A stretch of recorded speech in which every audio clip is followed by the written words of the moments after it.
మీరు మిథున రాశిలో జన్మించారా? అయితే మిథున రాశి వాళ్ళకి ఇప్పుడు దశమ స్థానంలో శని ఉన్నాడు.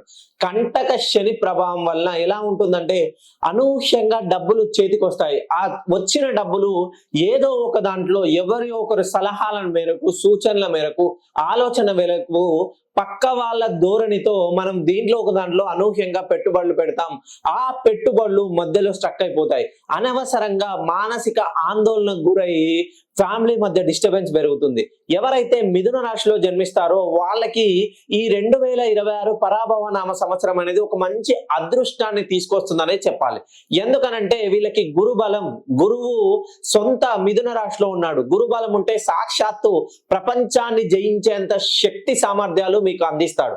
ఎందుకనంటే మనం ఒక అపార్ట్మెంట్ నిర్మించాలంటే కింద పిల్లర్స్ ఎంత స్ట్రాంగ్ గా ఉంటాయో మనం అన్ని ఫ్లోర్లు ఎక్కువగా పోయవచ్చు. అలానే మీ జీవితంలో ఏదైనా సాధించాలి అంటే దానికి గురుబలం కావాలి. ఈ గురువు సొంతంగా మిథున రాశిలో ఉన్నాడు. కానీ ఈ కంటక అన్ని ఉండి అల్లుడి నోట్లో శని ఉన్నట్టు ఈ కంటక శని ప్రభావం వల్ల మీరు కొద్దిగా రుణ బాధలు గాని, ఆర్థికంగా వెనుకబడడం గాని, ఏ పని చేసినా ఆలస్యం అవడం గాని ఇటువంటి చిక్కులు ఎదుర్కోవాల్సి వస్తుంది. ఈ చిక్కులు ఉంటే మీరు ఏదో కష్టం వస్తే ఇంట్లోనే కూర్చుంటే ఆ కష్టాలు తీరిపోవండి. ఖచ్చితంగా ఆ కష్టానికి ఎదురు నిలబడితేనే, కష్టపడితేనే కదా మనకు విజయం అంటూ వచ్చేది.